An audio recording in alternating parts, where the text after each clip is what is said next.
You're not crazy. Work-life balance isn't hard because you're doing something wrong.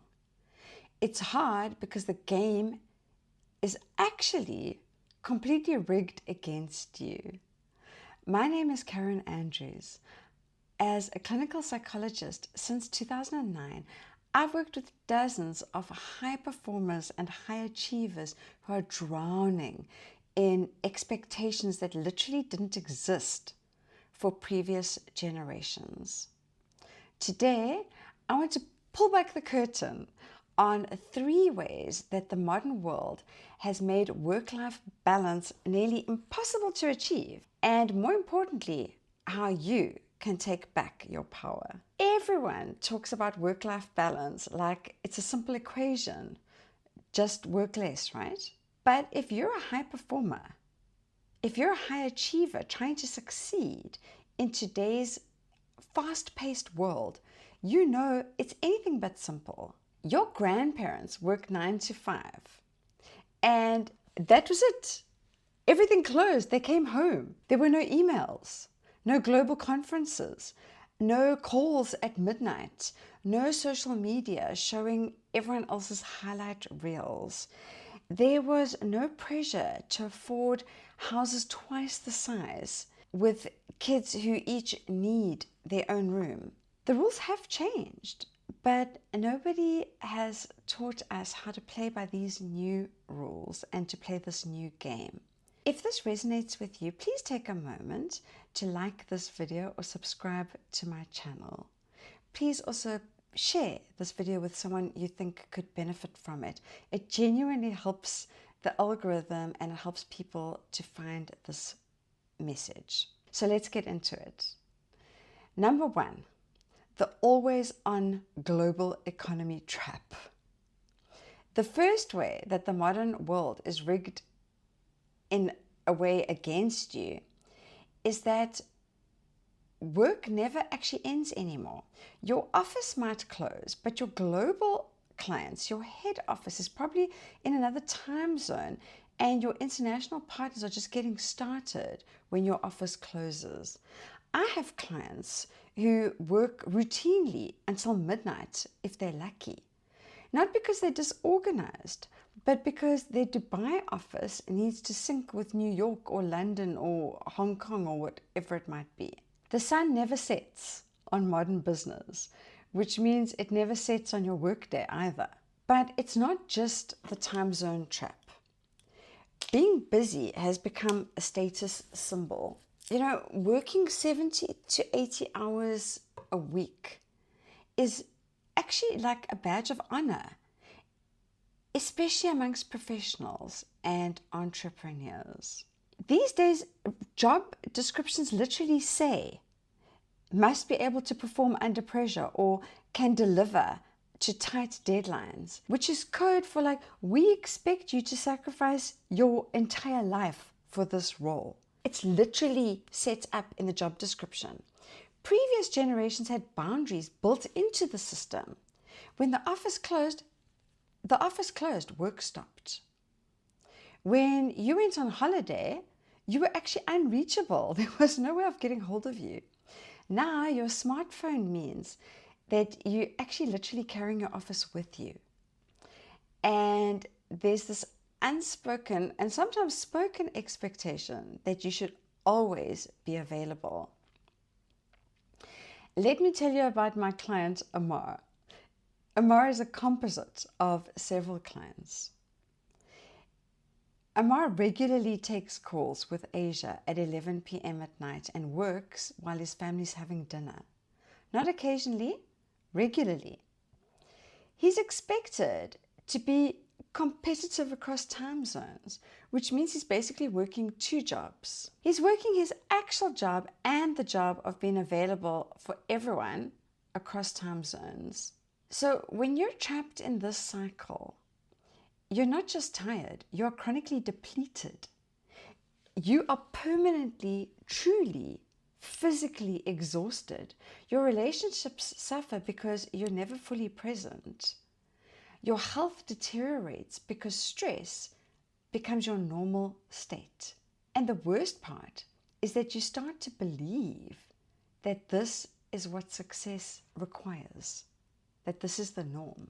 Number 2, the social media success theater. The second way that the system is rigged against you and everyone is that success has become a performance. And social media is the stage where everyone's pretending that their life is perfect. Take Jordan, another client composite. She posts about her wins on LinkedIn. She talks about her latest deals, her big deals, while she actually hates her life. She shares Instagram photos of her perfect children, obviously all with filters, while she feels like she's failing as a mother because she missed yet another school event because she had to be on a client call. But here's what's really insidious. Social media has globalized social comparison and social competition. It used to be that you just compared yourself to your neighbors, keeping up with the Joneses, your colleagues, maybe your friends. But now you're comparing yourself to the highlight reels of people across the entire world. So you're watching someone else post their 5 a.m. workout and meditation and cold plunge, and you feel guilty for sleeping until 6. You feel like that's lazy. You see someone else, I just closed another $1 million deal, and they post that and you feel like your success is not even close to being good enough. You see someone else's perfectly organized family vacation to the Maldives and feel like you're failing because you haven't actually gone anywhere in the last 2 years. The pressure isn't just professional anymore. It's omnipresent. It's in every aspect of your life. You're supposed to be a high achiever and a high performer at work, and be the perfect parent, and maintain an Instagram-worthy relationship with your partner, and stay in peak physical shape, and have interesting hobbies, and maybe even run a side hustle, and be socially conscious and financially savvy and media aware and news aware. What used to be an escape or a bonus income in terms of the side hustle has actually now become a source of pressure, of even more pressure. Previous generations just had maybe 2 major life areas, but you're expected to excel at everything simultaneously, and you're expected to make it look effortless and easy while you're doing it. Let me know in the comments below, do you feel exhausted just from the pressure to appear successful on social media? I do read all of your comments. Number 3, the lifestyle inflation trap. The third way that the game is rigged is that what's considered normal has now completely changed to require 2 high-income earners working insane hours just to afford what previous generations got with 1 modest income. In the 1970s, the average home was 1,500 square feet with 1 bathroom. Shared bedrooms were the norm. 1 car per family was the norm. Can you imagine? Now, everyone needs a massive house where each child has to have their own bedroom. Two-car families are what's normal.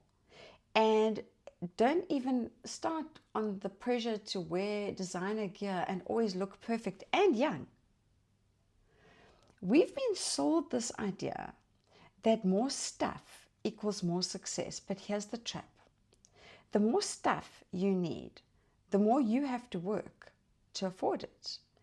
And social media makes it worse because you're constantly seeing what everyone else has and constantly comparing it to your own life, and it leaves you feeling inadequate by comparison. It's very human, but it's very unhealthy. Both Jordan and Amar feel trapped by their lifestyle costs, but actually a lot of it is about their belief that everyone expects this level of material success from them. They're working themselves to death in order to afford lifestyles that are supposed to make them happy, but they're too busy and working too hard to enjoy any of it. They're miserable. Here's what Jordan and Amar, and possibly you, don't realize. Many people live completely different lives with different measures of success. But social media has created Jordans and Amars all over the world. People who think there's only one way to be successful, one way to live, one standard that everyone has to meet. The consumer culture has created a monster, or turned us all into monsters. We're addicted to instant gratification. Delayed gratification is no longer normal. You can buy anything with one click, which means the pressure to afford anything is constant. And women face an additional layer of this trap. Research shows that the mental load of being the kind of CEO or the overall manager of the home falls heavily and disproportionately on women. So Jordan isn't just expected to excel at her work. She's also expected to plan nutritious home-cooked meals for her children, to manage the family calendar, to remember everyone's birthday and remember the annual appointments, and somehow make it look effortless. The system demands perfection in every area of life, but gives you resources for maybe half of one area. So what's the solution? How can you take back your power in a world that's designed to exhaust you? It seems that way. Firstly, recognize that you have more options than you may think. Some of my clients have completely changed careers after realizing that the game was rigged and realizing what it was costing them. Others have resigned and taken years off. Some moved from corporate roles to in-house roles, or become freelancers and working more on a project-based basis. But you don't have to make radical changes to take your power back. Maybe you stay in your current role, but set way firmer boundaries. Maybe you negotiate remote work, or just point blank refuse weekend emails. Just don't answer them. The key is recognizing that even within the system, you actually do have choices about how you play the game and how you sort things for your life. Secondly, question what success actually means to you. Not what LinkedIn says, not what your parents expected, not what looks good on Instagram, but for you, what does enough actually look like for your life? Maybe for you, success is about leaving work at 6 p.m. sharp to have dinner with your family. Maybe it's about taking real vacations where you're unreachable and you put your email on auto response, imagine. Maybe it's living in a smaller house, but having more time for hobbies and fun and recreation. Third, set boundaries like your sanity depends on it, because you know what? It does. This means different things to different people. But for example, like you do not answer emails after 8 p.m. Or you tell your global team you are not available. You block off your calendar between 6 p.m. and 8 a.m. your time. You turn off social media apps during certain hours, and there are apps that do that for you if it's too hard for you to do it. Yes, there might be consequences. Some opportunities might pass you by, and you may not get offered certain things, but you need to ask yourself, what is the cost of the life that you are living right now? Fourth, build self-care into your schedule and make it non-negotiable. I often suggest creating a happiness calendar where you literally schedule activities that bring joy into your life, and you schedule them as if they are critical meetings that cannot be changed. Whatever it is, whatever that looks like for you, things that make you happy, time with your loved ones, I don't know, whatever it is. This is not luxury. This is survival in a system that seems designed to actually deplete you. Think of your life like a garden. You can't just tend one plant or one type of plant like your career and neglect everything else, because your garden will suffer.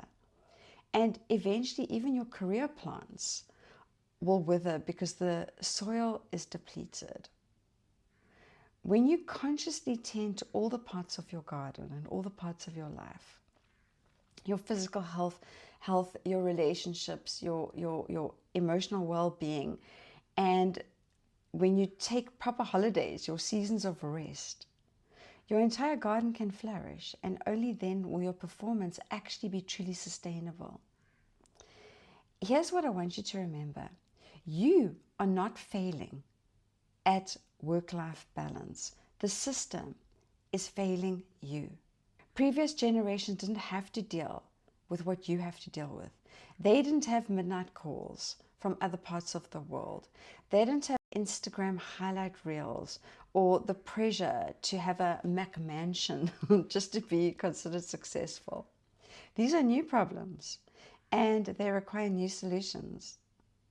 The answer isn't about working harder or becoming ever more productive or the next efficiency hack.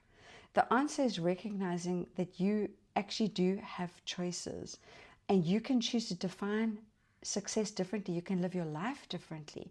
You can choose to set boundaries. You can choose to opt out of games that and business and industries that seem designed to use you up. Some of my clients have made radical changes. They've changed careers. They've downsized their entire lifestyle. They have completely relocated to different countries. Others have made smaller but powerful tweaks. Maybe they changed jobs, or maybe they created better boundaries in the job that they had. Sometimes it's easier to just create new boundaries in a new job. But stop bowing to social pressure.